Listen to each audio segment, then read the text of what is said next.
Good evening, good evening. What's going on, folks? Welcome to another live edition of Pro Wrestling Talk, brought to you by Blitzball Champ Gaming here on the U to the Tube. I'm your host, Blitzball Champ Jason Ingram. November is here already. The end of the year approaches little by little. But yet, the pro wrestling is still good and juicy. And there's quite a bit to talk about tonight. And really, within the next week or so, next couple of weeks, there's going to be a lot to look forward to. It's crazy. But tonight, we're going to talk. We're going to talk tonight. So I'm going to go over and recap Stardom's Hiroshima Goddess Festival that took place Thursday. I just actually watched it a couple of hours ago. Finally finished that. I'm all caught up. So I'm going to go over, give my thoughts on the matches. Going to talk some AEW. The AEW World Championship Eliminator Tournament bracket has been set, where the winner, the finals will be at Full Gear, but the winner will get an AEW World Championship shot at Winter's Coming. We're going to talk about that.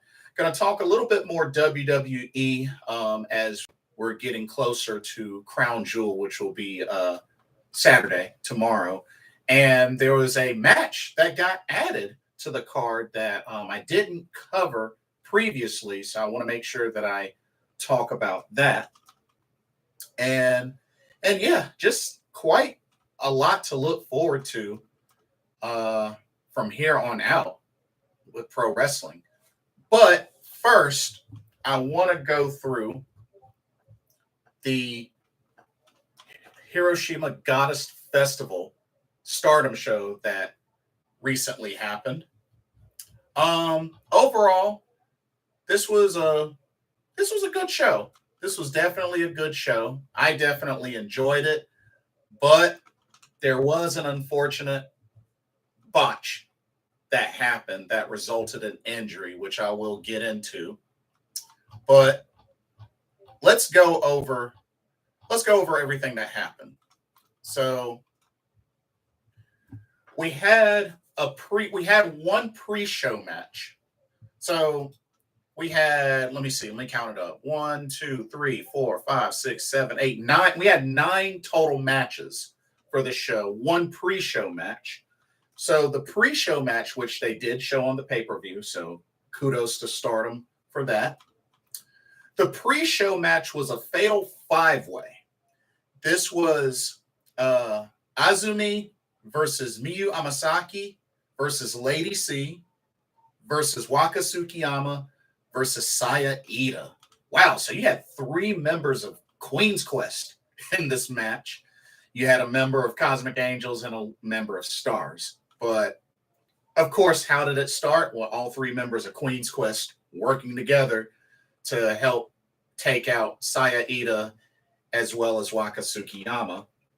But it wasn't too long of a match. Despite it being a fatal 5-way, it wasn't really too long of a match. But, I mean, all 5 ladies did their thing. Waka came really, really close. She reversed an Azumi Sushi and almost got a pin, but still wasn't able to get a victory. You know, she gets closer every time, but Azumi was able to reverse another pin attempt and did kind of a jackknife pin sort of on Waka Tsukiyama and was able to keep her down for the 3 count. And Azumi, your high-speed champion, wins this fatal 5-way pre-show match, which, I mean, doesn't really surprise me considering she came into this match the only champion. So, I mean, it does kind of make sense. But, you know, that and having, 2 other members of Queen's Quest kind of helping out. But, I mean, Azumi's the champ, so of course she had to win this. She's the champ, so makes sense. But that was your pre-show match. And then the first match of the main card Hey, what's up, Kevin? Hello, how are you doing? Was wondering, are you a professional gamer or just for fun? Mainly for fun. I stream for fun. Um, I mean, if folks want to donate, they can, but I stream for fun. I just stream to entertain. I'm overall an entertainer. That's pretty much all that I am. But yes, I do it for fun. Good question. Good question. So the first main card match, we had a tag team match. We had Fukuoka Double Crazy, Hazuki and Koguma going up against Oedo Tai's Saki Kashima and Ruoka. Now, of course, we know Fukuoka Double Crazy is in the Goddess of Stardom Tag League. Even though this wasn't a Goddess of Stardom Tag League match, they are one of the teams in that tournament. But as far as this match, I mean, of course, Oedo Tai is doing Oedo Tai things. And but it was a given that with Fukuoka Double Crazy being the stronger tag team, I figured they were going to end up getting the win. And sure enough, even though Saki Kashima almost got the Kishikisai on Koguma, Koguma was able to reverse it into a Kuma roll. Got her with the Kuma roll. 1, 2, 3, and Koguma gets the victory for Fukuoka Double Crazy. Of course, you still got to keep them looking strong. But yeah, and you got to remember, Fukuoka Double Crazy are former 2-time Goddess of Stardom Tag Team champions and were last year's winner of the Goddess of Stardom Tag League. So, of course, they're going to be kept strong for sure. But congratulations to them on picking up the victory in that tag team match. We had a really nice, hard-hitting singles match afterwards. We had Yuna Mizumori taking on the Jumbo Princess Himeka. Now, I have seen Yuna Mizumori a couple of times. I know she's competed on Stardom New Blood, and she used to compete on Choco Pro as well. But this was a really good match. I mean, both of these ladies, we saw a lot of power between both these ladies, a lot of strikes, a lot of shoulder charges. I mean, these two really brought it, especially with the lariats and just overall showcasing their power. Both these ladies look really good in this match. But the Jumbo Princess was able to put away Yuna Mizumori with a running power bomb to pick up the victory. So Himeka, the Jumbo Princess, looked really good in this match to victory. But shout out to Yuna Mizumori. She looked really good, and she definitely showed she could hang with the Jumbo Princess. Honestly, I wouldn't mind seeing them have a rematch. Wouldn't mind seeing them have a rematch. You know what I mean? Maybe they can do it again on the next New Blood or a future show. I would love to see them have a rematch. All right, next up, we had the return singles match for Natsuko Tora as she takes on Utami Hayashishita. Now, remember, the last time these two faced each other in a singles match was when Natsuko Tora suffered the torn ACL that kept her out of action for a long time.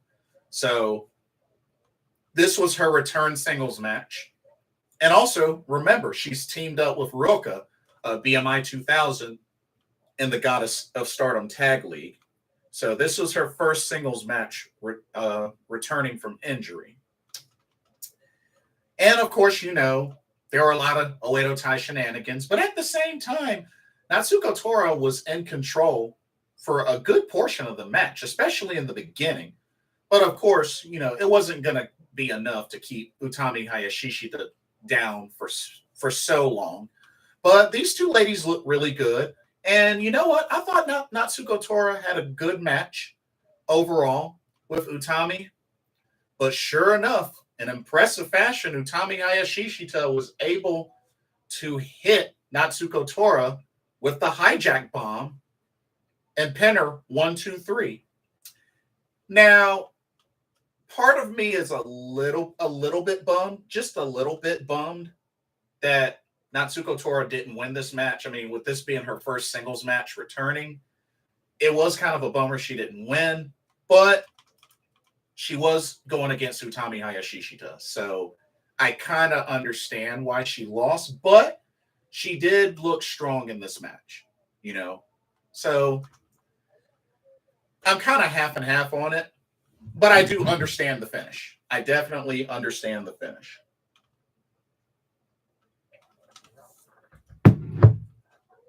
All right, next up, we had a trios match where we had the members of God's Eye, Ami Sourei, Mirai, and a returning for one night, Konami, taking on Donna Del Mundo's Julia, Thekla, and Mai Sakurai. This was a very action-packed match. All 6 ladies showcased really well. I really liked Konami's look, with the braids in her hair. I was like, dang, that's a good look for her. But all 6 ladies were showcased really well. Had a lot of action between Konami and Julia. I thought that was really interesting to see a lot of that. And even after the match, it seemed like Julia was just going at Konami. Like they might have a storyline brewing there between Konami and Julia. I mean, I don't know if Konami's gonna be wrestling more sporadically or frequently, but they could have a storyline coming up for between Julia and Konami. But we're gonna have to wait and see. It was a very interesting sequence. But this match did result in a time limit draw. And I mean, it was back and forth. It really could have gone either way. It could have gone either way. That was a really sweet double diving elbow drop from Julia and Mai Sakurai. They've been doing a lot of tag team stuff together. And I really enjoyed the double hammerlock DDTs from Julia and Thekla. Of course, they're both in the Goddess of Stardom Tag League as Mafia Bella. So, but yeah, overall, it was a good match. It was a bummer that it resulted in a time limit draw, but both teams look really strong. And like I said, I think they're gonna do a storyline with Julia and Konami. That's what I'm thinking. I could be wrong, but that's what I'm thinking. That's what I'm thinking could happen. But we'll see. Okay. Now we get into the championship matches. So there were 4 title matches for the show. And also Konami joined as a special guest commentator for the rest of the show. Okay, first up, we had the SWA Undisputed Women's Championship on the line as the champ, Mayu Iwatani, defended against Alpha Female, a.k.a. Jazzy Gabert. Now, I know recently Jazzy Gabert was eliminated from the IWGP Women's Championship Tournament when she lost to Kairi. And Mayu Iwatani just recently defended the SWA title in New York City against Kylan King at the Rumble on 44th Street show. So anyway, here we are back in Hiroshima for another SWA championship match. And to be honest with you, this match really sort of resembled almost exactly how Kairi versus Alpha Female went. I mean, very similar tendencies. I mean, Alpha Female being a bully, really getting in on the pressure early with Kairi, just as she did with Mayu. And it was like the matches were very, very similar in that aspect. And I tell you, Mayu Iwatani definitely showed why she's the icon of Stardom. I mean, withstanding that Anaconda Vice submission, just really taking all those strikes from Jazzy Gabert. But when it was all said and done, it took 3 moonsaults. I mean, first Mayu did 1 moonsault and Alpha Female kicked out. And then she did 3 more moonsaults. She must have thought she was Christopher Daniels or something like that. Or I think Lindsay Dorado used to do the triple moonsaults, but yeah, Mayu Iwatani putting away Alpha Female after 3 moonsaults, gets the 1, 2, 3, and Mayu Iwatani retains the SWA championship. But here is where things got interesting. So after she successfully defended the title, Mayu Iwatani makes a bold move and relinquishes the SWA championship to focus on the finals of the IWGP Women's Championship Tournament. So she relinquished the SWA title after defending it. Wow.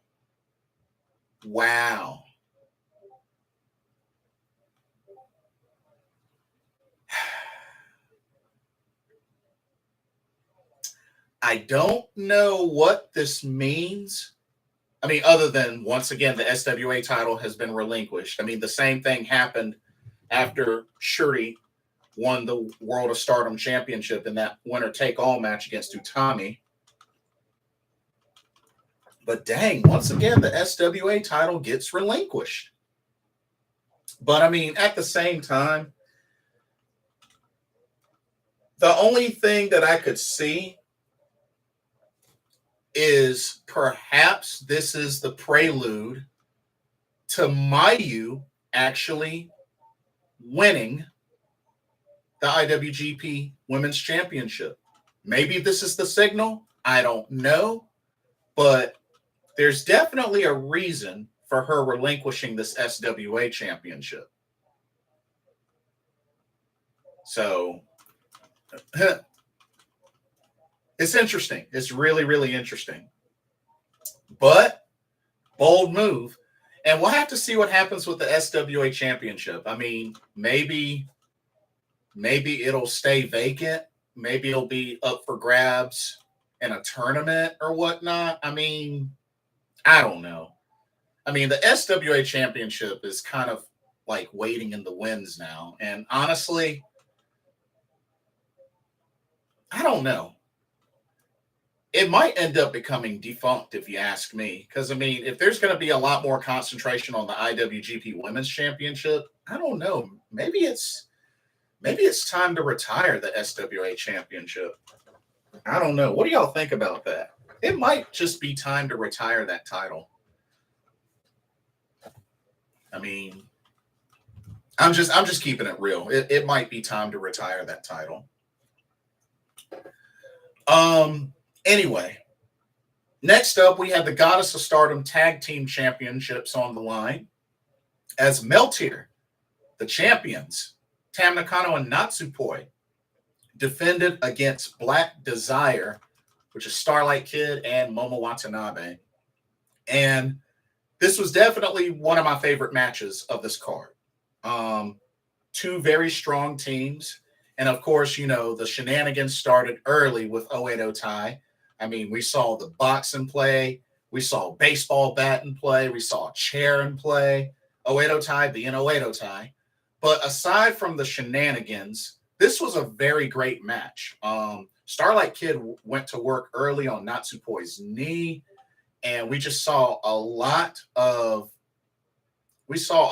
tandem double teams from both teams. And one of my favorites, I really like Black Desire's assisted Shoten that they do. I thought that was a really great double team. And of course, Meltier doing double super kicks, stuff like that.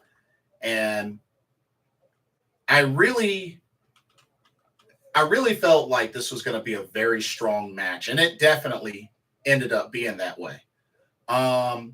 I really liked how Tam Nakano, while Natsupoi was in that submission from Starlight Kid, Tam Nakano just busts out a violet shooting to break it up. I thought that was really cool. And then you had a really nice finish with Natsupoi really kind of getting the last laugh on Starlight Kid.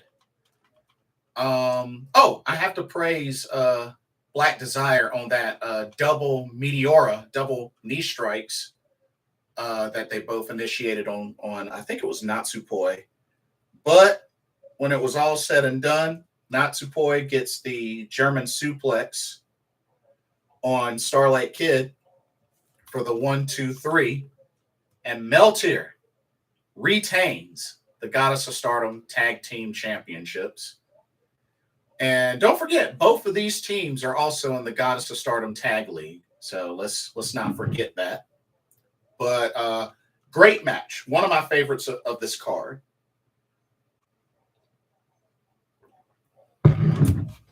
But yep, Meltier stays on top.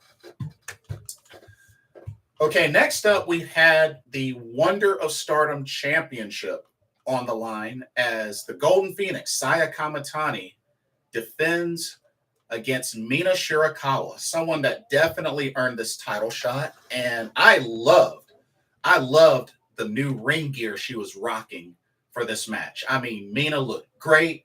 She looked ready. And let's also remember, in tag team competition recently, Mina made Saya Kamitani tap out to the figure 4. So, and she recently before that pinned her in the 5-star Grand Prix. So Mina Shirakawa's kind of had Saya Kamitani's number lately. So, just saying. This match overall was good. Very much back and forth. Very hard hitting. I was very impressed to see Mina Shirakawa kick out at 1 after getting hit by a Star Crusher. I thought that was pretty impressive. But it was very much back and forth. Both ladies showcased really well. Mina hit a beautiful avalanche implant DDT, and then hit another implant DDT afterwards. So I thought she could have had it there. Did attempt the glamorous screwdriver a couple of times, but wasn't able to hit Saya with that. But unfortunately, when it was all said and done, Saya Kamitani did get the victory, but it was after a botched Phoenix Splash. Now, she did one Phoenix Splash, completely missed, slightly to the right, it looked like. And then she did a second Phoenix Splash. Well, actually, no. She did 3 total. She did one a little earlier. She missed completely. And then the 2 back-to-back where she kind of hit Mina the wrong way. And then she did a 3rd Phoenix Splash, and her feet landed on Mina Shirakawa's face and jaw. It actually knocked some teeth out, and it jacked up her jaw. And, of course, Saya pinned her 1-2-3. But, yeah, Mina Shirakawa not only walked away defeated, but also suffered an injury. And like I said, she had some teeth knocked out. I mean, she was bleeding from the mouth, bleeding at her jaw. So it was really a bummer to see. And according to the We Are Stardom Twitter page, the update is Mina Shirakawa suffered a bruised jaw and injuries to her oral cavity. So it says, she said that it's no one's fault. It can happen in the ring. And she wants Saya Kamitani to hold on to the belt until Mina comes back and takes it from her. So speedy recovery, and my best prayers and wishes go out to Mina Shirakawa. It's unfortunate that she suffered this injury. And you know what? A lot of people are out there hating on Saya Kamitani for this. Listen, y'all have to understand something. Botches are going to happen sometimes. It is what it is. No one is perfect. So much can go on, especially so quickly in the ring. Botches sometimes happen. Sometimes the timing will be off, or they land in the wrong spot, or, there's a slip and fall. It happens. It's unfortunate and it sucks. But folks have to realize things like this unfortunately happen. The best thing that you can do is just, protect yourselves, try to protect the other, and just, avoid it if you can. But sometimes these things happen. Botches happen in professional wrestling. And we have to remember, this is a Phoenix Splash that Saya Kamitani normally hits consistently. But here's the thing that people have to realize. This isn't just a simple move. This isn't just a simple strike. This isn't like a clothesline or any sort of power bomb or anything like that. This is a high-flying, high-risk, high-reward move. Folks have got to remember that. And even still, with this Phoenix Splash being a move that Saya Kamitani has hit consistently, folks have got to realize how difficult it is to even pull off a move like that, especially someone of her size, especially with her lengthy body and her long legs. I know she's not 5'10" or 6 feet tall, but she is pretty tall for her size. And the fact that it takes, to do those revolutions for a Phoenix Splash, that is a difficult move to do. And the only thing that I noticed, it looked like she probably didn't get quite enough air to complete the full revolutions to land correctly. And sometimes it happens even with like 450 splashes or, other high-flying moves. How you land, is a big deal as well. And she just couldn't complete those revolutions in time. And the way she landed was feet first and landed right dead on Mina Shirakawa's face. It happens. I mean, Kairi had a botched insane elbow in the Mae Young Classic when she hit Bianca Belair with it. I mean, these things happen. But the folks like in the IWC that are just, crapping on Saya Kamitani, it's ridiculous. It's like, dang, y'all act like she normally botches this move. And that's not even the case.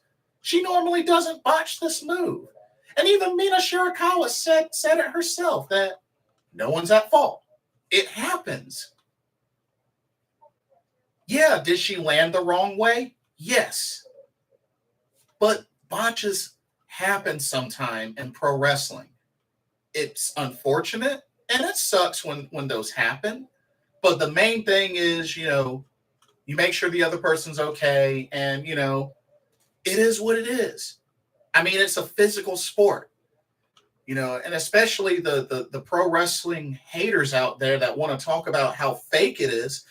Why do you think things like this happen? Of course, it's fake until somebody gets hurt, which happens a lot sometimes. Sometimes frequently.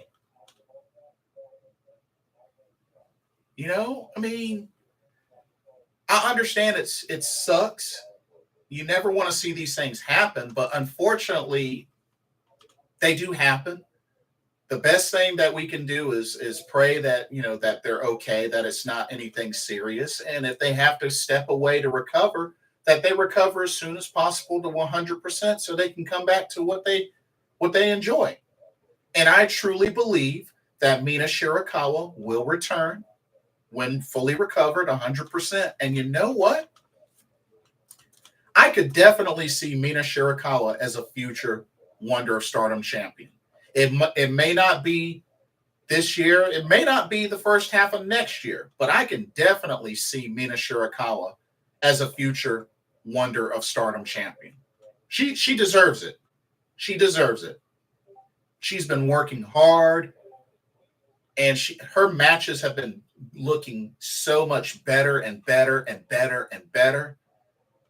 I could definitely see her as a future Wonder of Stardom champion. So, Mina Shirakawa, my well wishes for you. My prayers go up for you. Get well soon. I hope you recover as soon as possible so we can get you back into the title picture. But for now, Saya Kamitani is still your Wonder of Stardom champion. She continues on. And then the main event was for the World of Stardom Championship as Shuri, the champion, defends against Micah. Of course, these two are very familiar faces. These two used to be part of the same stable, Donna Del Mondo, but now Shuri has her own stable, God's Eye. This match was incredible.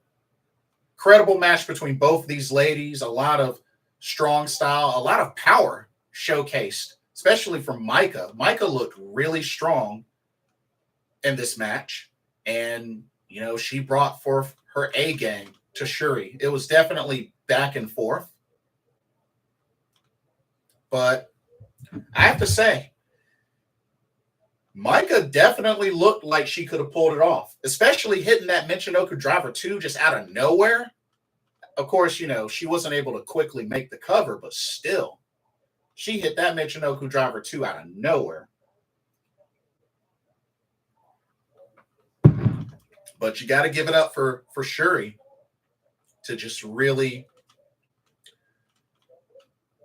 bringing her A game and just continuing to show why she is the World of Stardom champion.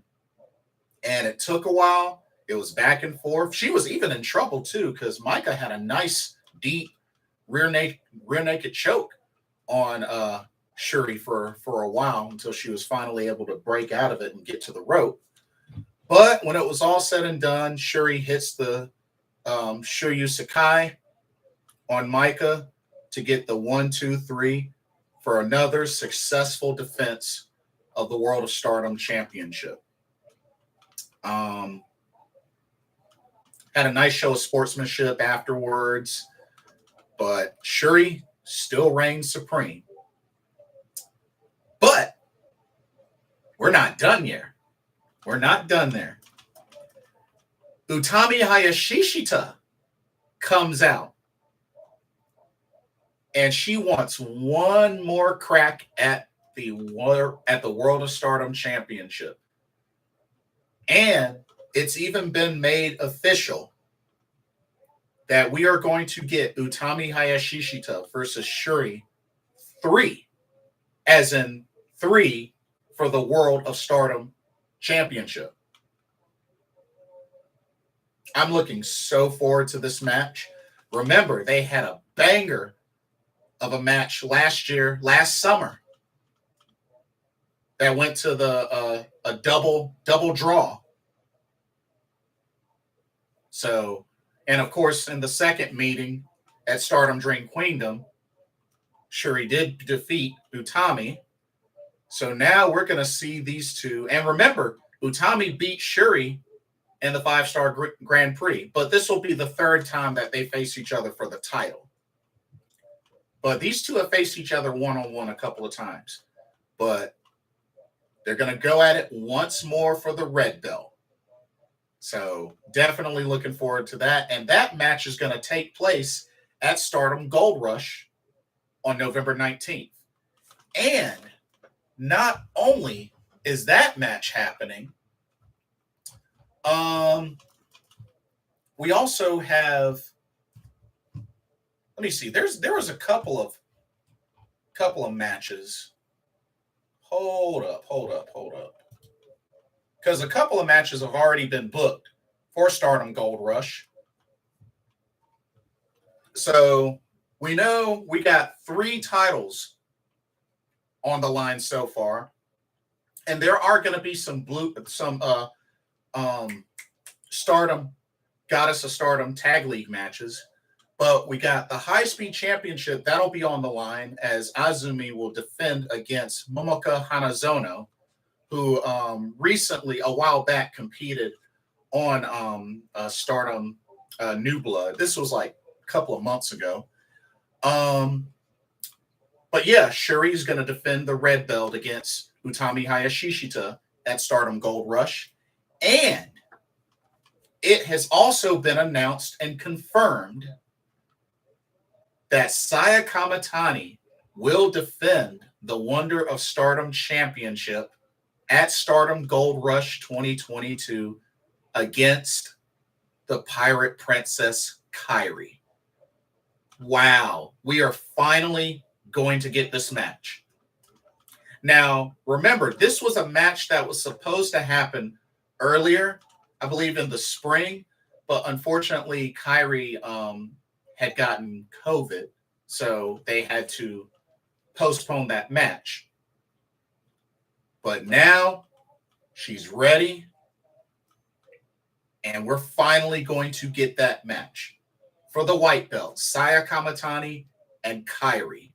There's been quite a decent amount of buildup to this, so it's finally going to happen. And the thing that's so crazy, y'all, this Stardom Gold Rush 2022, this is a day before historic crossover. Because remember, that's on November 20th. So this is crazy. So that means Kairi has that match for the white belt, and then the following day, she's in the finals of the IWGP Women's Championship tournament where she faces Mayu Iwatani. So technically, on paper, Kairi could walk away as a double champion. I don't think that's going to happen because it would be crazy for that to happen. But realistically, now that I think about it, I think it's probably safe to say that Saya Kamatani is probably going to beat Kairi and retain the Wonder of Stardom Championship. And then, I don't know, y'all. Because I can't really see Kairi losing twice. I can't see Kairi losing twice. Back to back, twice. If she loses the Wonder of Stardom Championship title match, I can't see her turning around and losing the IWGP Women's Championship finals. Like, that would look weird. That would look so weird. What do y'all think? Because that would look so weird. I can't see them having Kairi lose twice back to back. I can't picture that. I really can't. That would be crazy to see. But I mean, we'll see what happens. We'll see what happens. But I find it hard to believe that they would have her lose twice back to back. But we'll see what happens. We'll definitely see what happens. But yeah, so Stardom Hiroshima Goddess Festival is in the books. The next big event will be Stardom Gold Rush 2022 on November 19th. And then, of course, the following day is the New Japan Pro Wrestling Stardom Historic Crossover. So, wow, that's also, the 19th is also AEW Full Gear. Ooh, man. That's going to be a crazy weekend of wrestling. Crazy weekend of pro wrestling. Wow. Anyways. So, I want to talk some AEW. Let's shift over to AEW. We're going to talk about the tournament bracket for the AEW World Championship. We're going to talk about that. As far as Dynamite, AEW Dynamite was quite interesting. It was quite interesting. I know we had Darby Allin versus Jay Lethal, which, I mean, that was definitely back and forth. But it ended up leading to a big surprise, a really big surprise, as Darby Allin ended up getting laid out with a guitar shot from Double J Jeff Jarrett. That's right. Double J Jeff Jarrett is now all elite. Wow, I did not see that coming.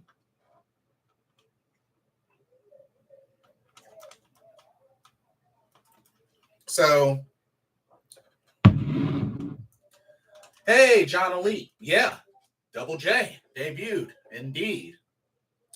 So, the word is Jeff Jarrett signed a deal with AEW.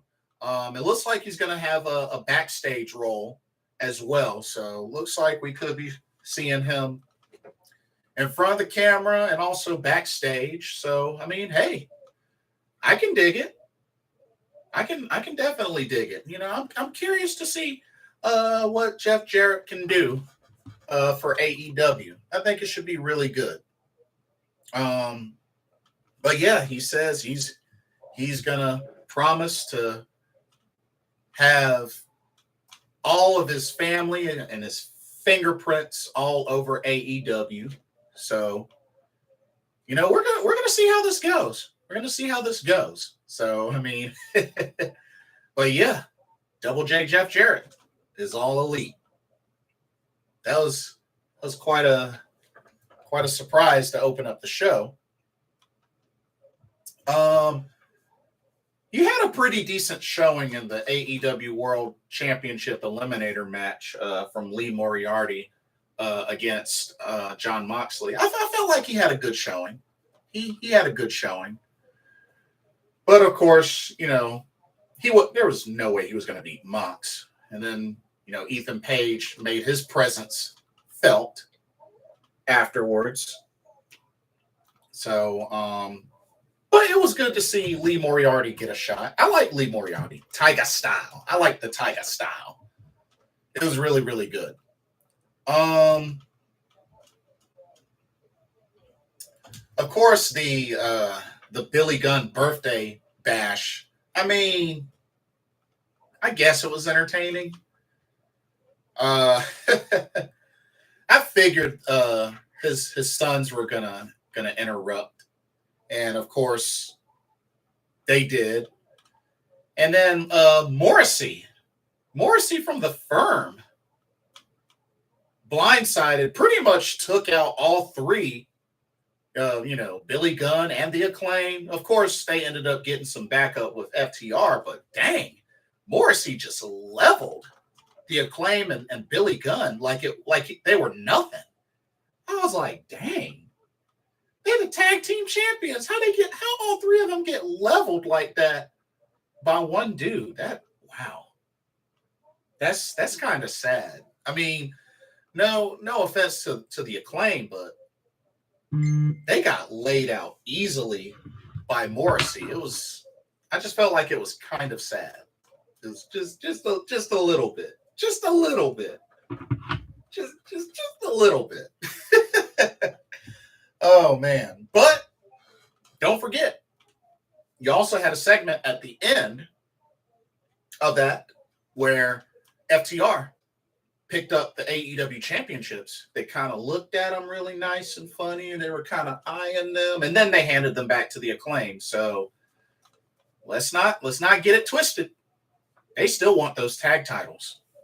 Now, Swerve and Our Glory are the number one contenders, but FTR, they still want those AEW tag titles.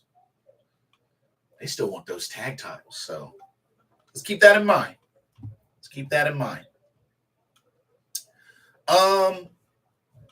You had the ROH World Championship match as Chris Jericho, the Ocho, made the open challenge for any former ROH champion, whether it was the world champion, pure champion, tag team, women's, it didn't matter. And, yeah, not who I expected to accept, but it ended up being Boom Boom Colt Cabana.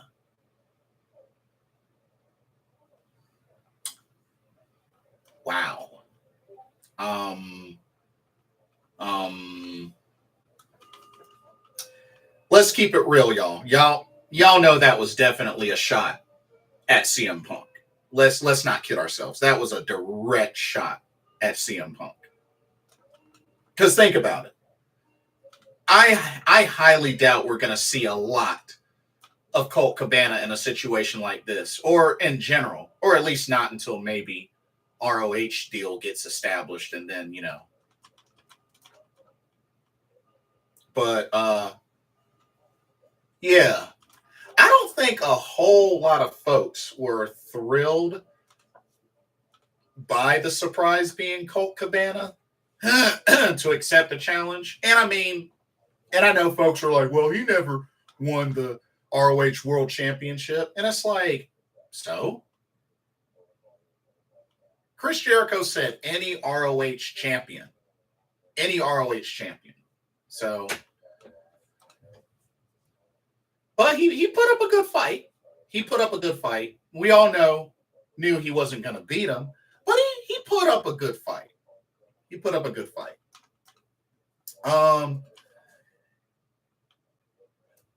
John Elite says, I was expecting Gresham or even Bandito to answer.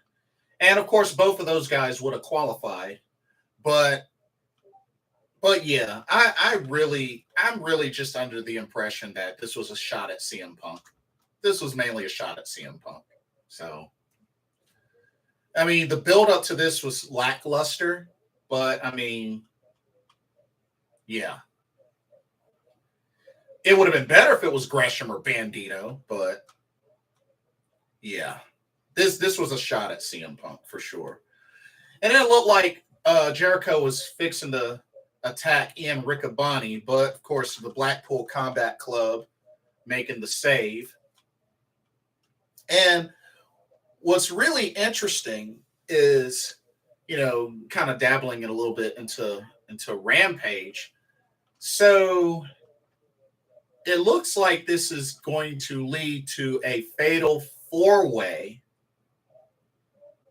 Bryan Danielson, Claudio Castagnoli, Chris Jericho, and Sammy Guevara for the ROH World Championship.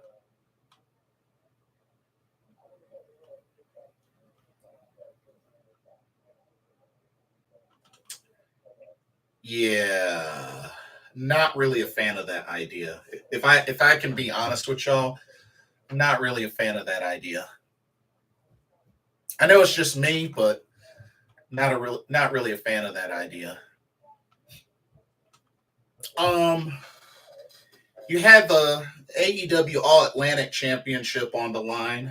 Ray Phoenix had his shot at the title. Of course, carried by Orange Cassidy. Great match. Definitely a great back and forth match. But of course, Pac was really, really pushing for Phoenix to use that bell hammer. Use that bell hammer. He grabbed it like he was going to, but tossed it right back at Pac's like, nope, I don't need it, don't want it, ain't gonna do it. And he ended up losing anyway. But, I mean, it's no surprise. And I know afterwards, Pac had to get in on a beatdown of Orange Cassidy. And then, the unthinkable happened.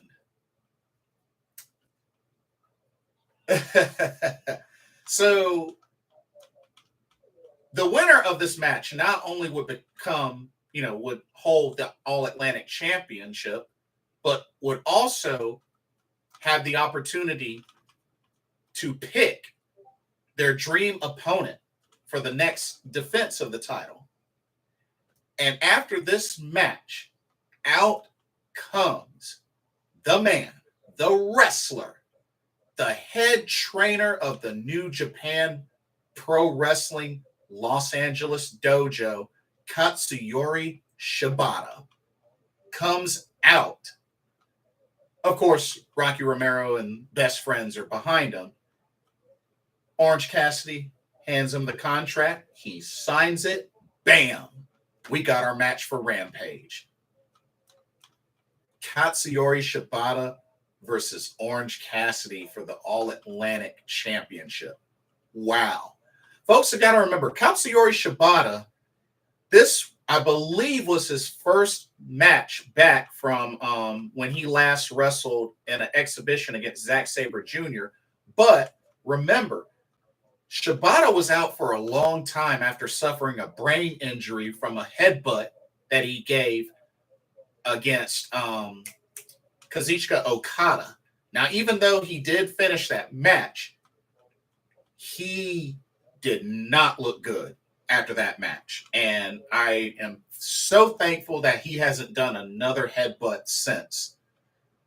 But that match and that headbutt put Shibata on the shelf for a long time. Folks were thinking that he was not going to be able to recover to return to wrestling again. I mean, dude had a brain injury, had to have surgery on his brain. So it is a miracle by the grace of God that he was able to return and wrestle Orange Cassidy and even, train.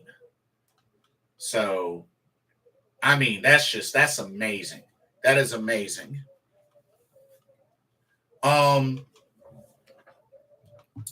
had the TBS Championship, which Marina Shafir got another shot at Jade Cargill and yet again failed.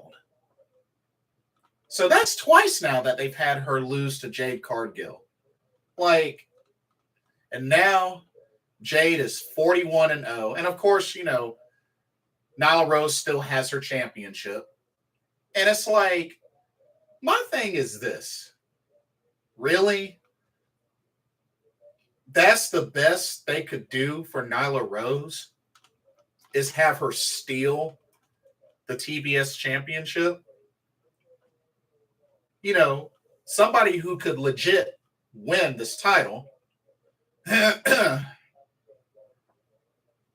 don't get it. Yeah, John Elite, Katsuyori Shibata.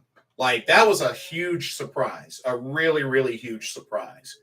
And the dude looks great. And, he's been training, folks in the LA dojo, doing his thing. But once again, Marina Shafir fed to Jade Cargill. Nyla Rose still has the TBS championship that she stole. And it's just sad because it's like, that's the best she can do, is steal the title. But with that being said, Jade Cargill is 41-0. Still have yet to be pinned or submitted. And honestly, I still think that she's not going to finally be pinned or submitted until after win number 50. I think they're legit going to have her win 50 straight before she finally loses.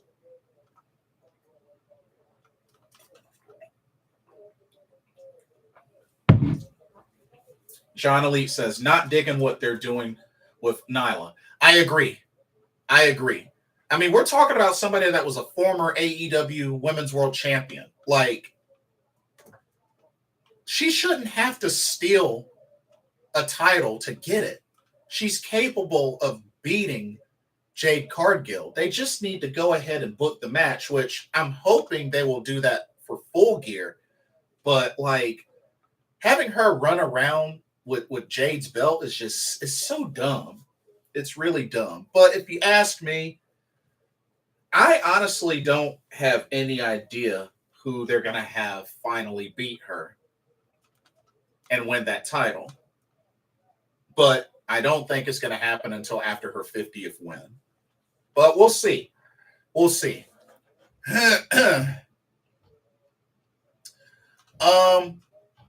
We had an incredible main event.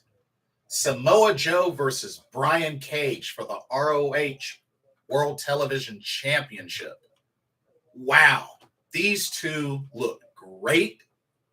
And Brian Cage even showing him some athletic, high flying ability. Pretty much same thing that he did when he went up against Wardlow. So we saw some more of that in this match. John Lee says, this Nyla storyline feels something a 5-year-old wrote. Yeah. Yeah, I would agree. It's very bland. It's very bland, and just, if anything, it makes Nyla look bad. It makes Nyla look bad. Because you got to remember, we're talking about a former AEW Women's World Champion, the second AEW's Women's Champion. So it makes her look bad. It really, really does. But yeah, Brian Cage, Samoa Joe looked really great. To be honest, I did not expect Brian Cage to tap out. Tapped out to the Coquina clutch. I thought he was going to get hit by the muscle buster, but he tapped out. I did not think that was going to happen. I don't know. Maybe some feel like that makes Brian Cage a little weak. I honestly didn't think they were going to have him lose by submission, but wow. But looks like Powerhouse Hobbs is continuing to make a statement on Wardlow, as well as even Samoa Joe, but mainly Wardlow. He's got his eyes set on that TNT title. And even though Wardlow was out there to, help fend folks off with Samoa Joe, Powerhouse Hobbs still made the last impression with that Powerhouse spine buster. But he wants that TNT title. He wants it. Wants that TNT title. And honestly, I think it would be a great first championship for Powerhouse Hobbs. But we'll see what happens with that. We'll see what happens with that. So for Rampage, they did the Shibata Orange Cassidy All Atlantic Championship match first. I thought that was going to be the main event. I felt like it should have been the main event. But they did that match first. I will say this. I felt like Shibata didn't go 100% in this match, which is understandable. I felt like he did hold back some in this match, and that's okay. That's okay. We got to remember, Shibata is a very hard-hitting wrestler. Strong style, a lot of strikes. He goes hard and very stiff as well. So I can kind of understand, him playing the match to Orange Cassidy's gimmick and, them both kind of, trading gimmicks and kind of feeling out each other. Honestly, I felt like the match was just right. There could have been more. There could have been less. But, no, I won't say it was a 5-star match or anything like that. But it was good to see Shibata back in action and in an AEW ring going against Orange Cassidy, a very hot talent right now, especially with him on his first championship run. So, honestly, I felt like the match was just right. It wasn't too crazy.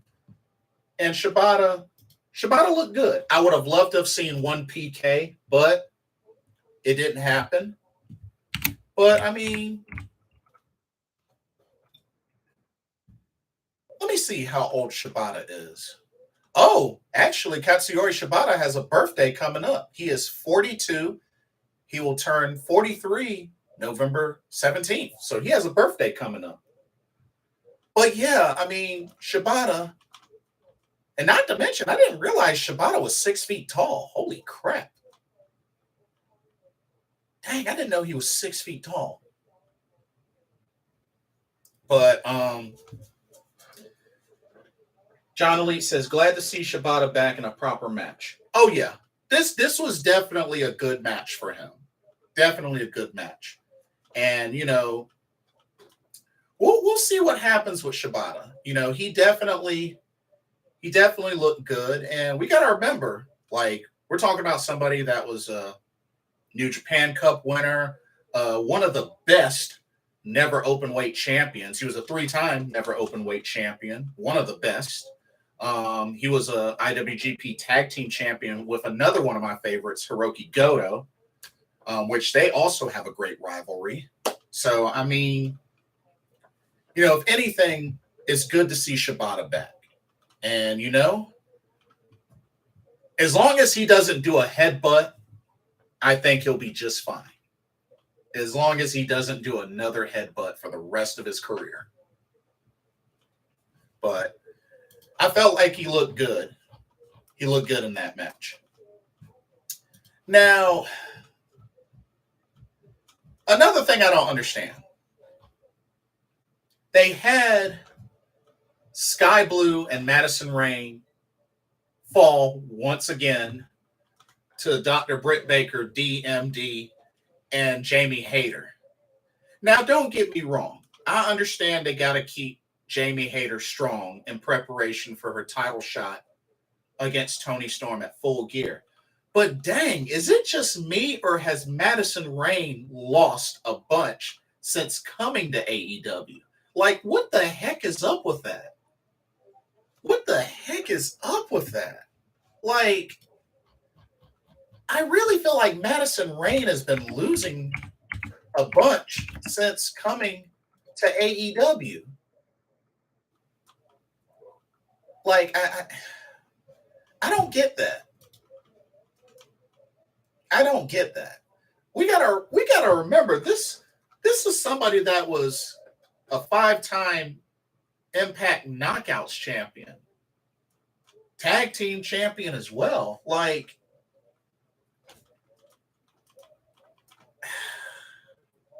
I don't know. Like, I feel like she's lost more than she's won since coming to AEW. And don't get me wrong, I know she's a trainer. She's mainly a trainer. I get that. Or, as a coach. But dang, like, her getting teamed up with Sky Blue and just other folks like this and then losing matches like this is like, dang. Like, it's kind of a bummer.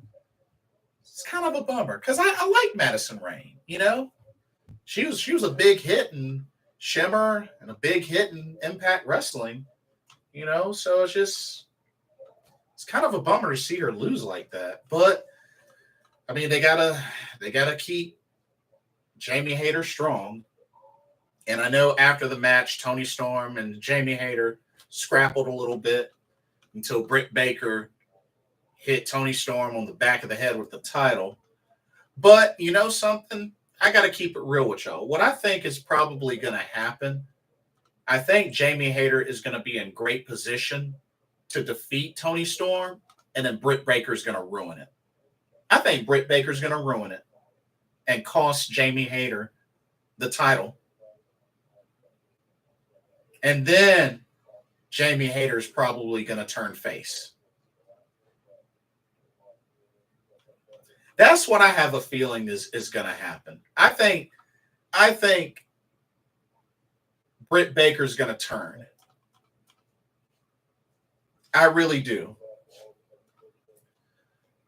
John Elite says, I'm hoping we finally get the turn. Yeah, for it to be on a stage like Full Gear with the title on the line, I think that's when we get the turn. I really do. I think that's when we get the turn. So we'll see what happens. We'll see what happens. Of course, Ricky Starks came out, announced that he's going to be in the World Championship Eliminator tournament. And you know what? I'm looking forward to see what Ricky Starks can do. Who knows? He may make it to the finals. He may even win it. But he had a great promo, and I can't wait to see how he does.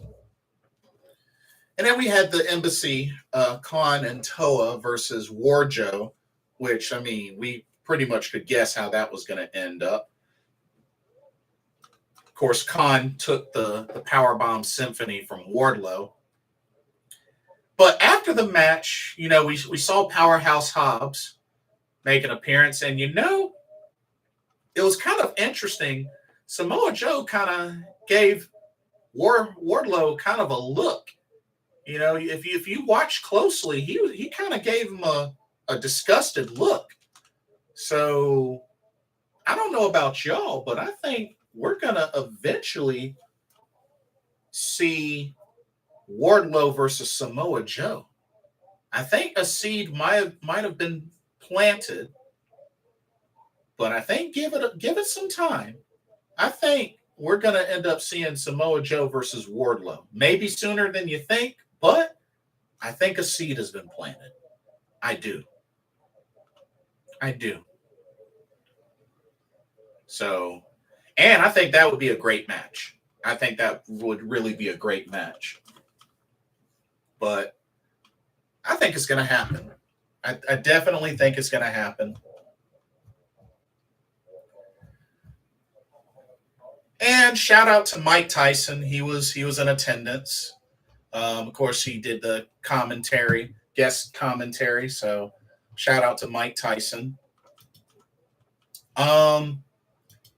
So the competitors for the AEW World Title Eliminator Tournament. So the bracket's set. We got 8 competitors. So the matchups, we got Eddie Kingston versus Ethan Page. We got Bandito versus Roosh. That ought to be really good. We got a very interesting matchup. Brian Cage versus Dante Martin. Ooh, very interesting. And then Ricky Starks is going to have a very tough first round match as Ricky Starks will take on Lance Archer. Ooh, man.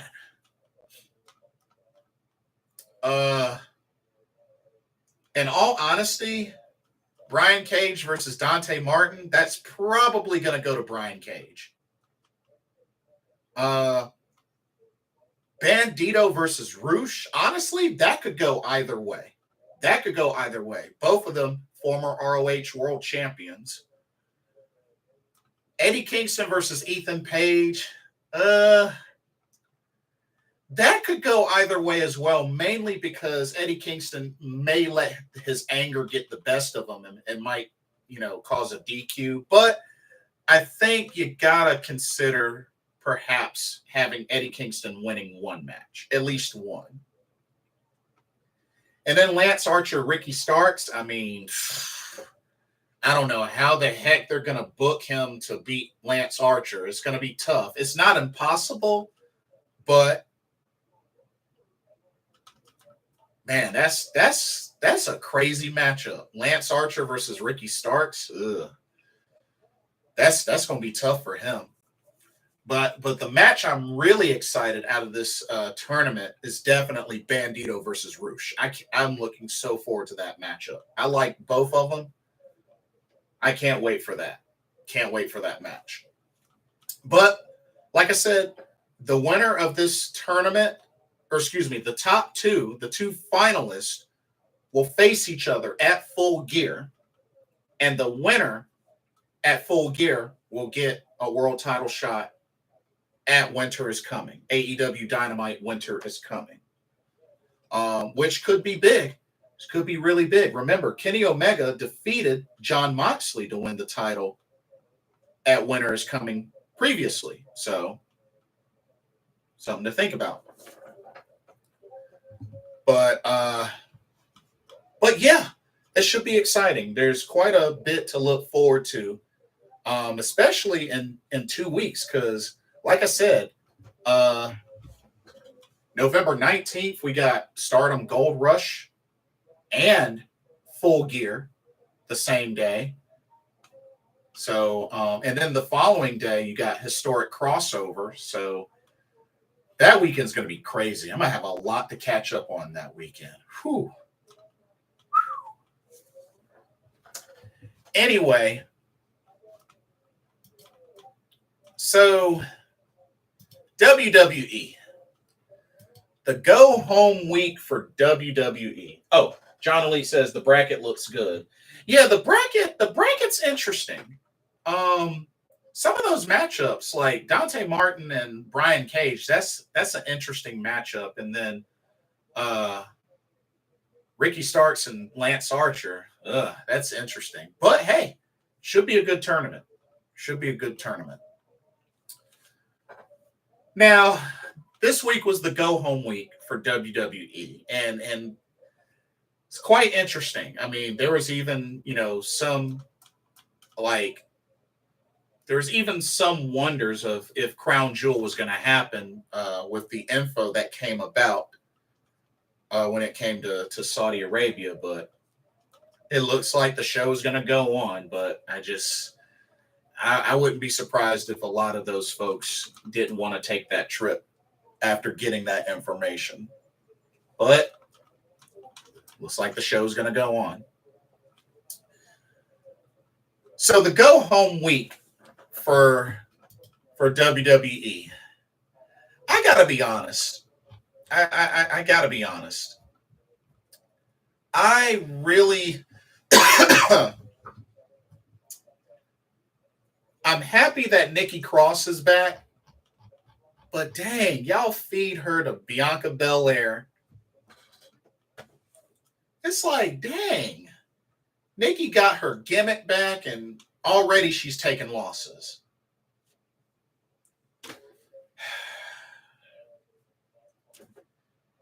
She can't catch a break. She cannot catch a break.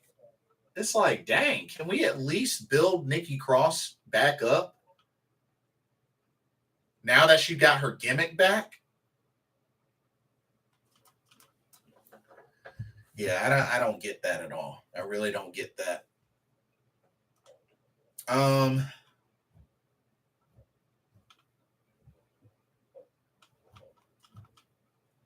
The only other highlights that really stood out to me on Raw, I mean, Brock Lesnar and Bobby Lashley brawled some more. So I mean, more build up to their match at Crown Jewel. Seth Rollins and Austin Theory went at it. Austin Theory taking another L, which that's your Money in the Bank winner. It's crazy.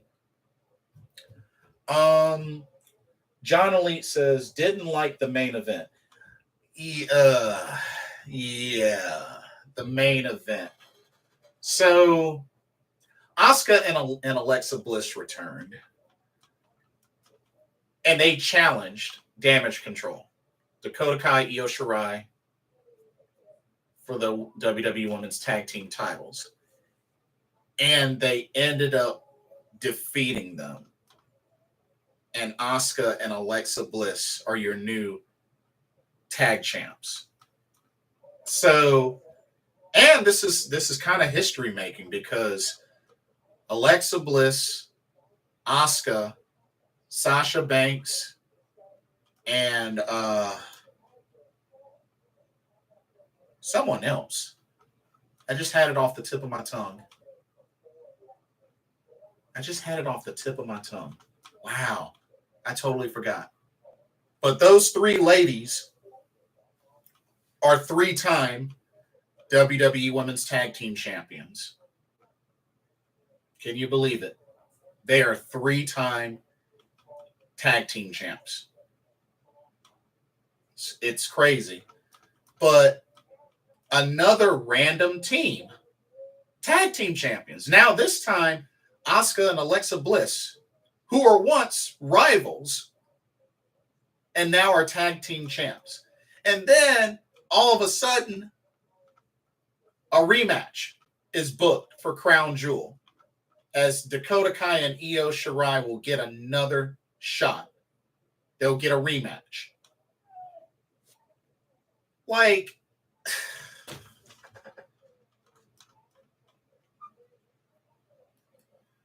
I don't get that. I really don't get that. I don't get that. John Lee says, oh yeah, that is a good point. Asuka is the only woman to win the tag titles with 3 different partners. That's right. She did it first with Kairi, the Kabuki Warriors. She did it the second time with Charlotte Flair, and then now Alexa Bliss. That is correct. That is correct. She has won those titles with 3 different ladies. Because you got to remember, although Alexa Bliss is a 3-time tag champion, she's won it twice with Nikki Cross and now once with Asuka. Sasha Banks won it twice with Bayley, once with Naomi. So, I mean, yeah. Yeah. This is true. This is very true. So, I mean,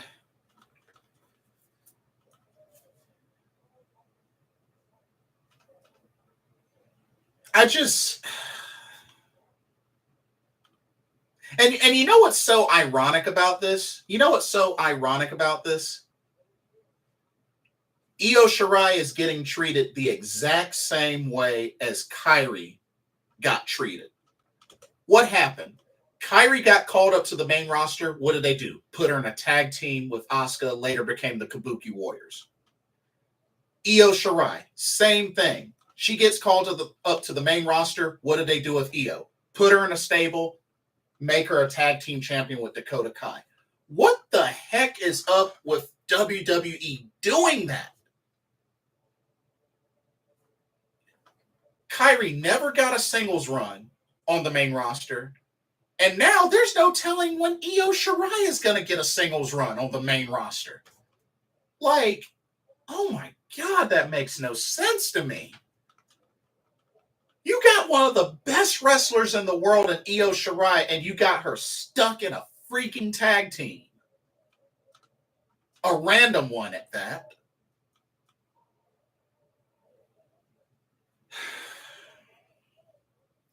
Hey, what's up, Jesse? Late to the chat.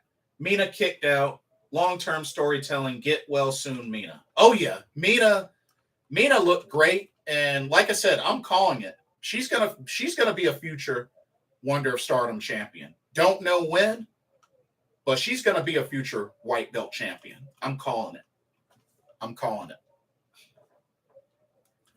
But you got Io Shirai on the main roster in a freaking tag team. You had Kairi Sane on the main roster in a freaking tag team.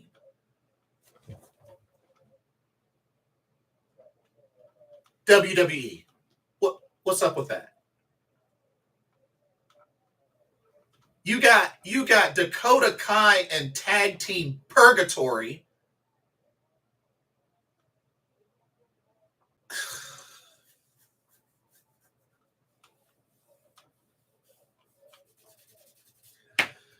Ooh, man. Jesse says, bring back Saray. Has anybody even seen Saray? Is Saray still alive? Anybody seen Saray? Oh, hold up.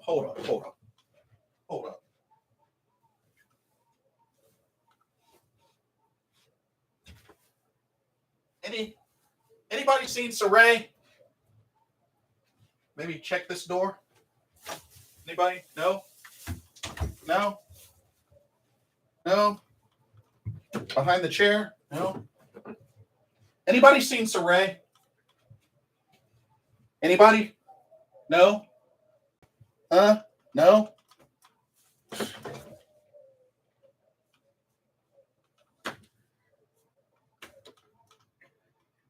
Does Saray still work for WWE? She's still on the NXT roster? I wouldn't know. I mean, is she still in the UK? Wait a minute. Is she still in the UK? But NXT UK, that's gone now. Like, does she get released with NXT UK? Like, what the heck? Whoo, man.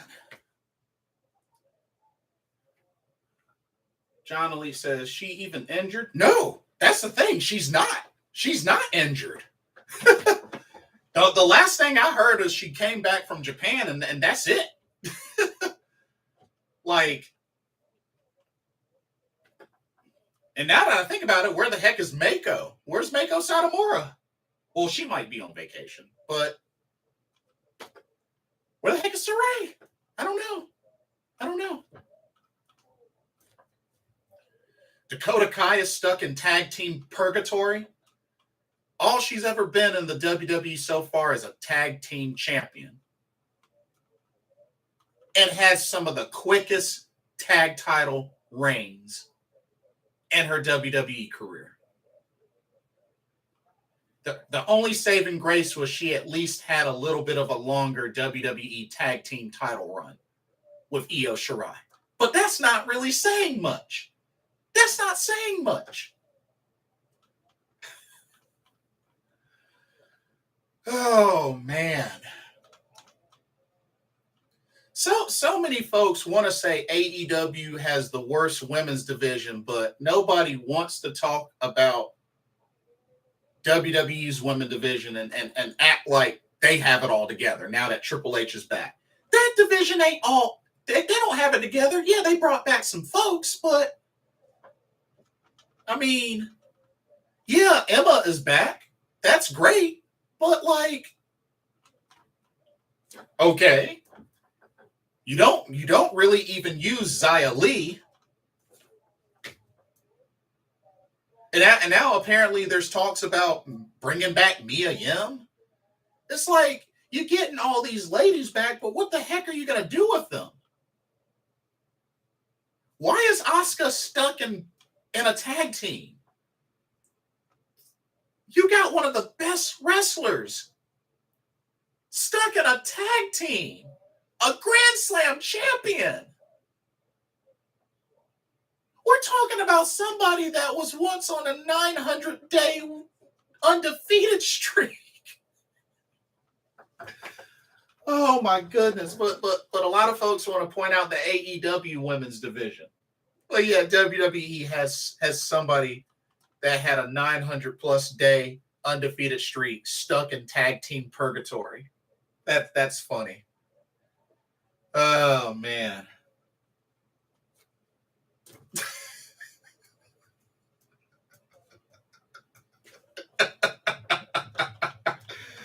Oh man. I don't get it. I don't get it. Somebody's got to explain that to me because I don't get it. I don't get it.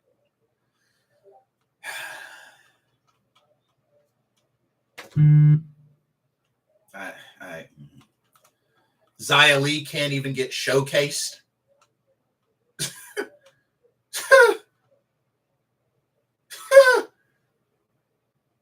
Nikki Cross just got her gimmick back. She's still losing. Somebody make it make sense. And then what are they going to do at Crown Jewel? Are they going to just give all the gold to Damage Control? Is that when Bayley's finally gonna win? Is Damage Control, Io Shirai, and Dakota just going to get the titles back like that? Huh? I mean, they already look bad anyway, being the fact that Bianca Belair fended off all three ladies in the ladder match at Extreme Rules by herself. I'm sorry, but I don't see how anybody can convince me that Damage Control is a strong stable. How?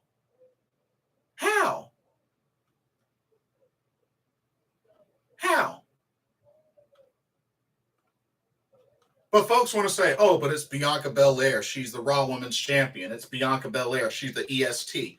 She fended off Bayley, Dakota Kai, and Io Shirai by herself.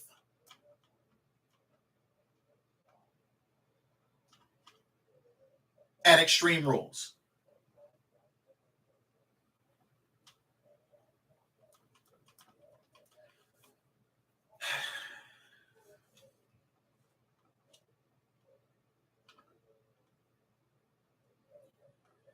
if anything, it's going to be so bad if this just turns into one of those things where they just have all three of those ladies, Asuka, Alexa, and Bianca, just lose all their gold on a stage like Crown Jewel. That's going to be so pathetic, in all honesty. That's going to be so pathetic.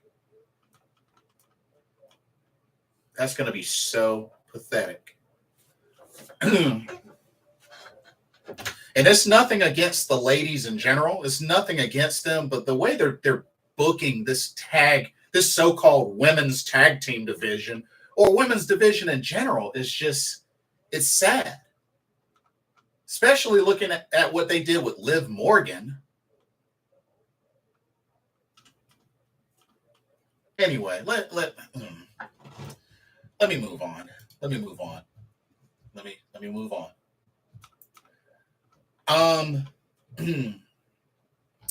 Definitely want to wish a speedy recovery for R-Truth. R-Truth suffered a torn quad in his match against Grayson Waller. He did that suicide somersault plancha. I think it was a combination of Grayson Waller didn't catch him, but R-Truth didn't get a lot of distance on that and landed badly and tore his quad. That's the word is that he suffered a torn quad. So he's gonna be out for a long while. And you know, R-Truth ain't a young guy. If I remember correctly, I believe R-Truth is 50. Hold on, let me check. I think R-Truth is 50. Yeah, he's 50. So, John Lee says that spot looked bad for R-Truth. Yeah, facts.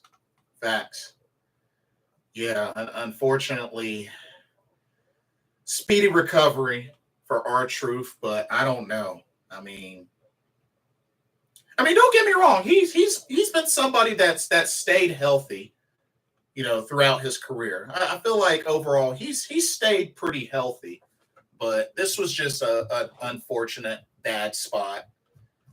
And I just I hope he can recover. I do hope he can recover and continue to do what he likes to do. But I mean, like I said, he's getting up there in age. He's 50 years old. He turns 51 in January next year. So, he's getting up there in age. So, it's nothing against him, but that was a rough spot. That was a very rough spot. Thea Hale still can't pick up a victory. She lost to Kiana James. So that, and with Buddy Hayward being let go from WWE, I mean, and they got Duke Hudson, I guess, pretty much taking his spot. But it looks like, I don't know.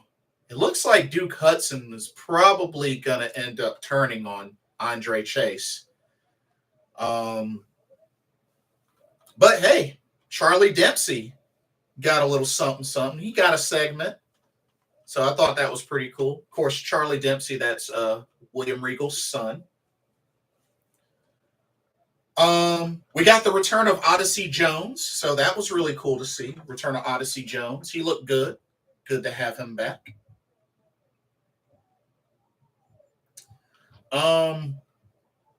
So Mandy Rose and Toxic Attraction had this 1 year celebration of Mandy Rose as NXT Women's Champion.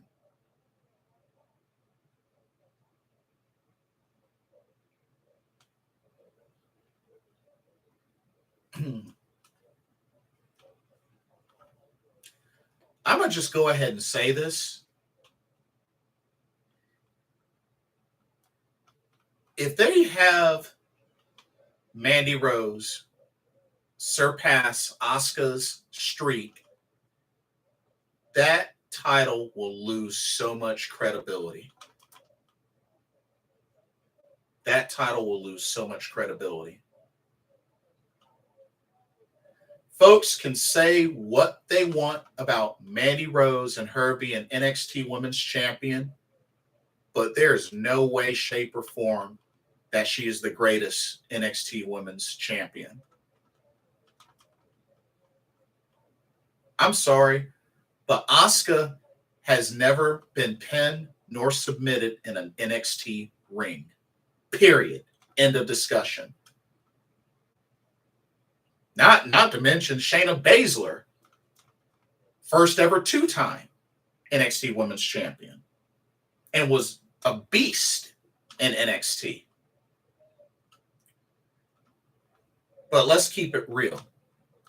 Mandy shouldn't even be in the discussion. I'm not saying she didn't improve when she returned to NXT. She did. She definitely did. And I would never put her in the same boat as like a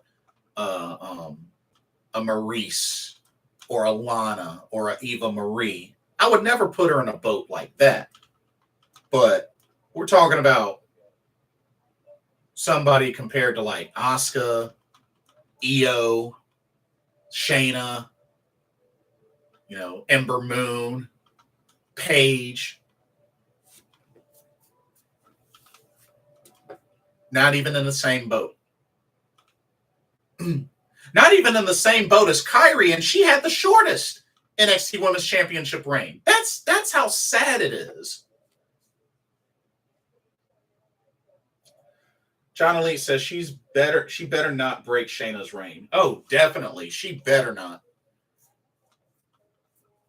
She's not too far from it, but she better not break that reign, in all seriousness. Because that'll be the biggest slap in the NXT's Women's Championship list. Especially considering a lot of her matches she can't even win on her own without some sort of interference. Now, granted, I know some of that did happen with Shayna's title reign.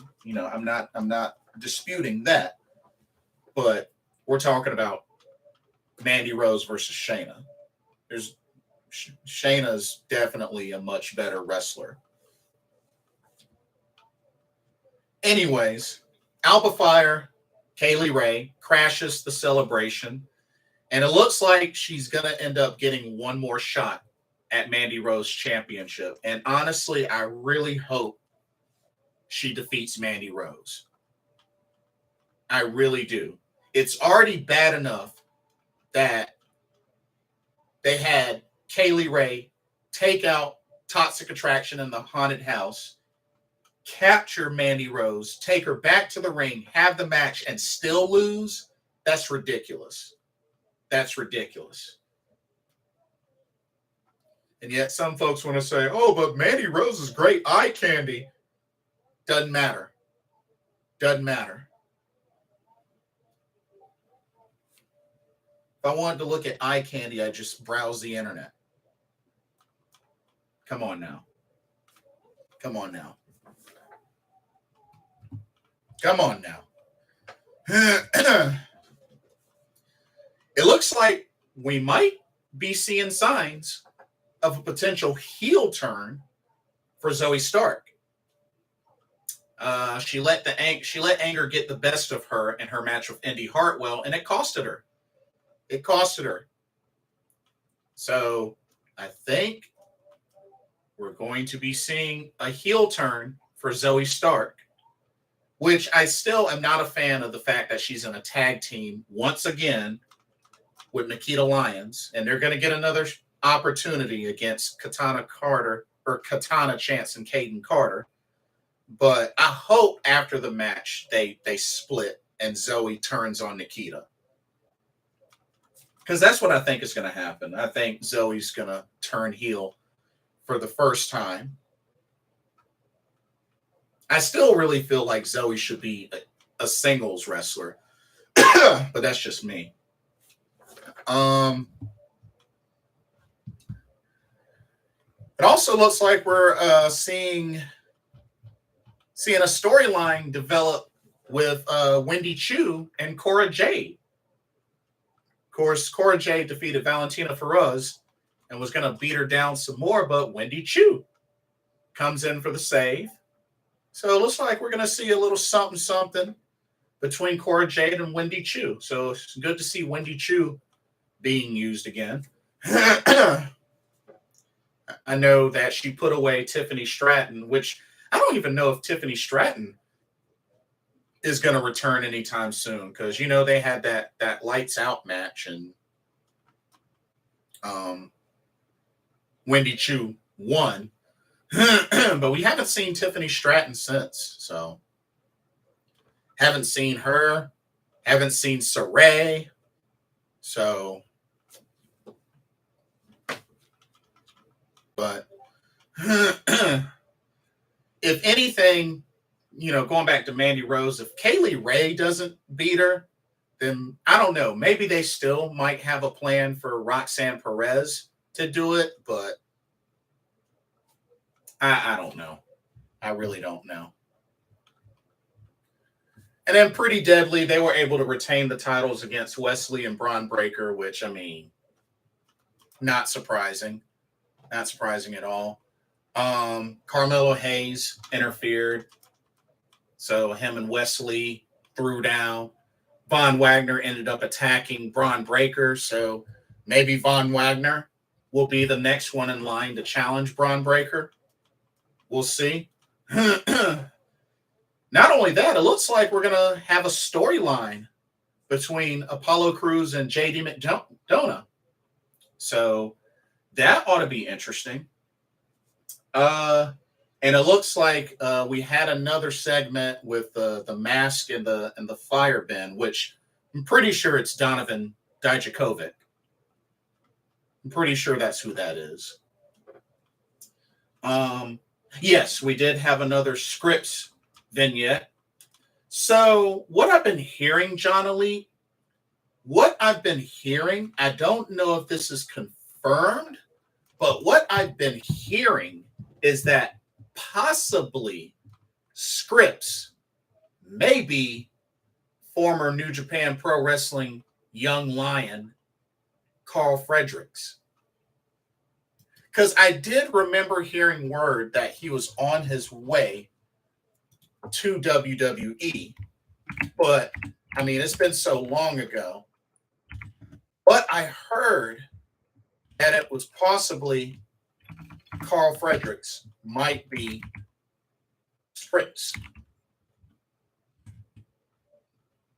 That's what I've heard.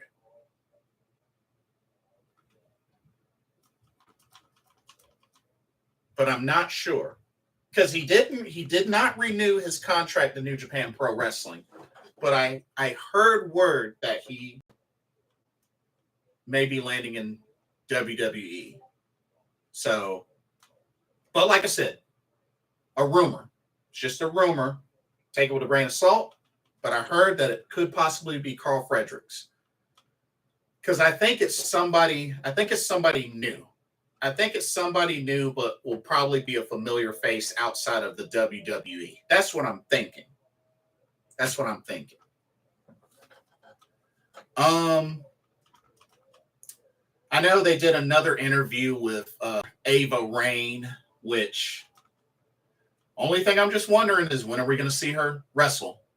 When are we going to finally see her wrestle? So just waiting on that. But, you know, we'll see what happens.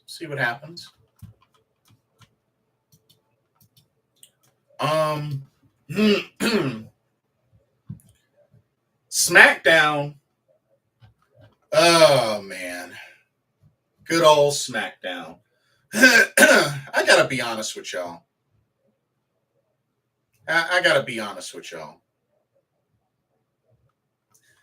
Ricochet should leave. He should leave WWE. I really don't think Ricochet is going to go any higher than what he's been able to do in the WWE. I don't see it. I mean, former North American champion, United States champion, Intercontinental Champion. I think that's the best he's going to do, y'all. I really do. I think Ricochet would be better off leaving WWE because I really don't think he's going to be booked any better. I really don't. But we'll see. I am happy to see at least they did have a segment with Xia Li and Emma. So hopefully both of these ladies get showcased and we get a storyline. Hopefully we get a storyline. All I know is it's about time because Xia Li has not been featured hardly much since coming to the main roster. So hopefully we get to see plenty of Xia Li as she has this storyline with Emma. But I do feel that Xia Li is another one that I don't see them booking well. I really don't. But that's just me. Legado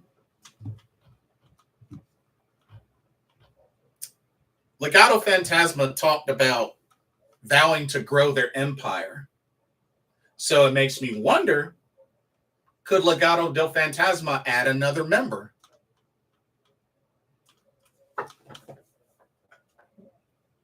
Perhaps maybe Angel Garza, Humberto Carrillo? I mean, why not? Why not? They could do that. But I'm under the impression they're going to add another member.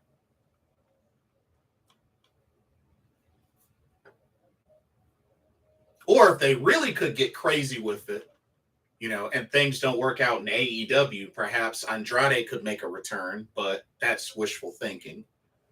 But yeah, I'm under the impression that they're going to get another member. It might not be now or anytime soon, but I think they're going to get another member or two. Like I said, maybe Angel Garza, Humberto Carrillo, perhaps. But we'll see. We'll see. I mean, personally, I wouldn't mind Elektra Lopez making the jump to the main roster and joining them, but I don't think that's going to happen.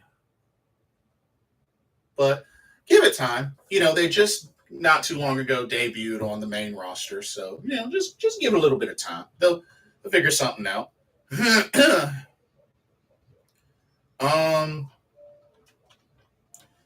Had the Brawling Brutes and the Usos going at it. Even had the New Day involved. And pretty much the New Day want winner. Whoever wins between the Brawling Brutes and the Usos, New Day wants to get winner. But we had that happen. Shayna Baszler versus Natalya. Shayna breaking Natalya's nose with that knee strike after the match. A lot of people say maybe we'll see Shayna and Natalya teamed up. Maybe future tag team champions. I don't know, but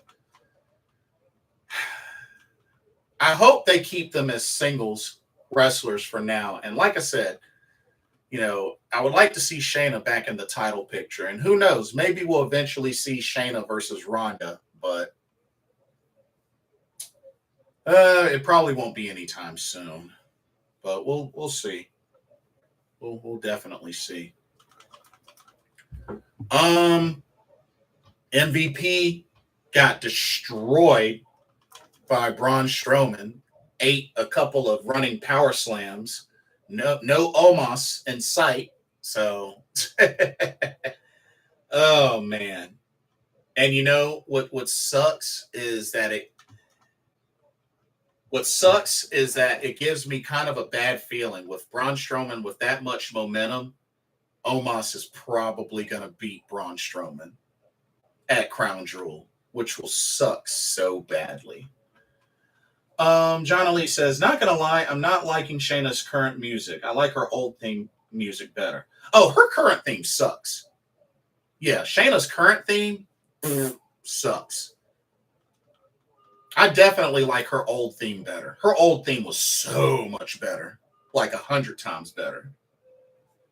If you ask me, Shayna's current music ain't really that much different than Keith Lee's craptacular theme that he came to the main roster of WWE with. Oh man, that theme was trash. Shout outs to Rey Mysterio on his incredible effort against Gunther and for the Intercontinental Championship, which I mean had to make him look strong, but Gunther was definitely going to retain. I feel like he's got to have a strong Intercontinental Championship run. And, it's got to be somewhat similar to his NXT United Kingdom Championship run in some way, shape, or form. Maybe not matching reign length, but maybe close. Yeah, John Elite, I agree. Shayna's old music, I mean, just it fits so perfectly. And, she had it for such a long time. I know they shortened it a little bit on the main roster, but I really would not have changed her music if it was me. I would not have changed her music. But SmackDown had an incredible main event. Was definitely digging that main event. Rey Mysterio and Gunther. It's just a bummer to see something like that the day before their premium live event.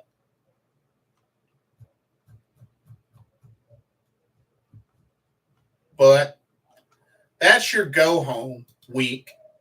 And like I said, Crown Jewel. So now for Crown Jewel, I know I did a preview of this, but now Crown Jewel has 1, 2, 3, 4, 5, 6, 7, 8 matches. And we're supposed to also get Bray Wyatt's presence as well at Crown Jewel. We're supposed to be getting his presence, and have to see what happens with this whole White Rabbit Bray Wyatt. I mean, we've been getting little bits and pieces, and some folks are thinking the White Rabbit guy could possibly be Bo Dallas. Which word is he supposed to be returning? I don't know, but that's what the word is. But expect some sort of presence of Bray Wyatt at Crown Jewel. And like I said, just a rundown of who my picks were. Braun Strowman versus Omos. Still picking Braun Strowman. Steel cage match, Drew McIntyre, Karrion Kross. I'm picking Drew. 6-man tag, the OC versus Judgment Day. I'm picking the OC. Women's Tag Team Championship match, which just recently got announced. Dakota and Io Sky versus Alexa Bliss and Asuka.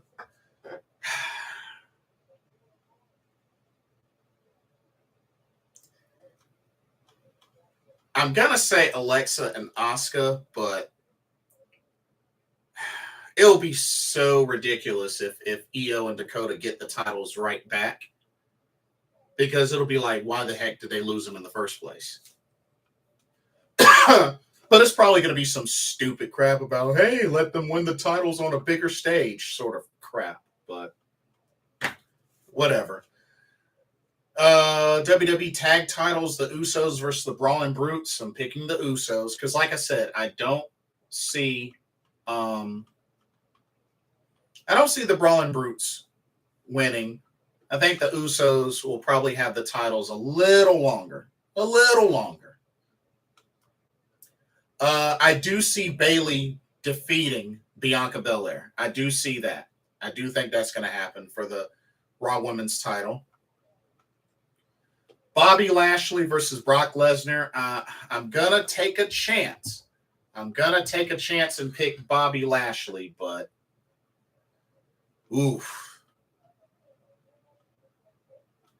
And then Roman Reigns over Logan Paul. which I know Jake Paul is supposed to be in his corner, but it would not make sense at all to have Logan Paul defeat Roman Reigns. That will be extremely ridiculous. Ridiculous.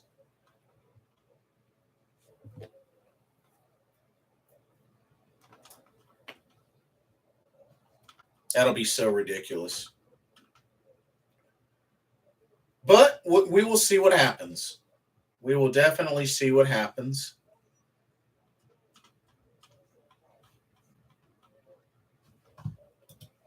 But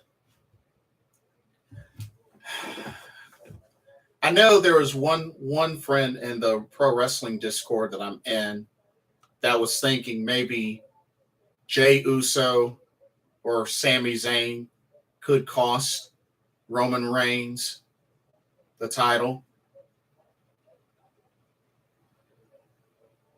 But still, the fact that it's against Logan Paul, we're talking about somebody that's going into his third WWE match, and it's a title match at Crown Jewel.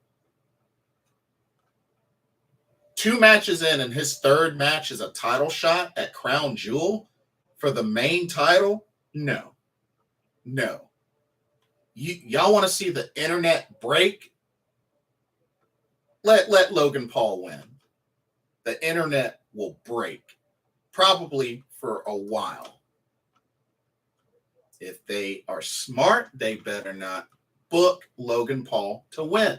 The whole internet will break.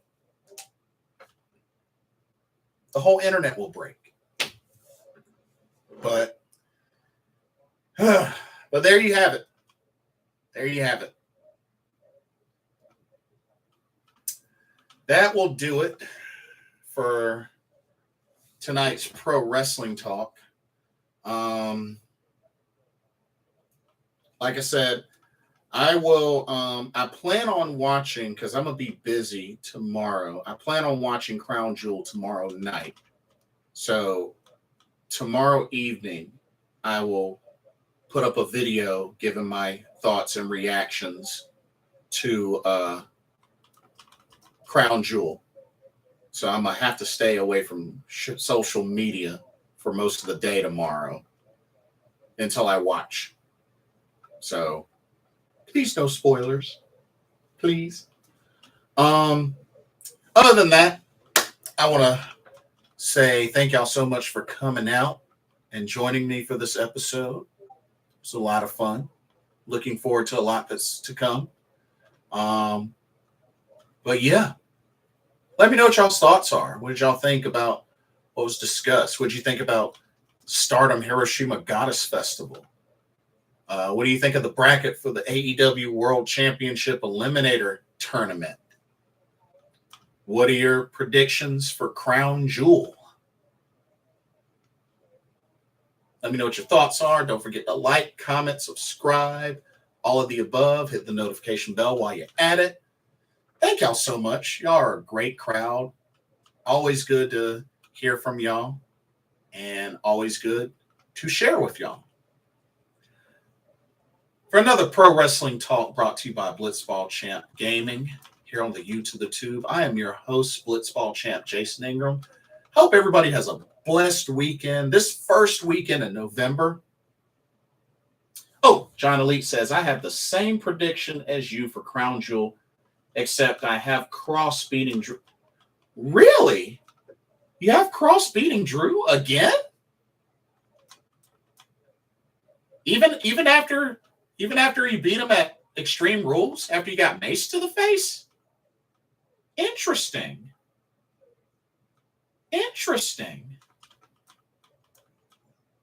Wow.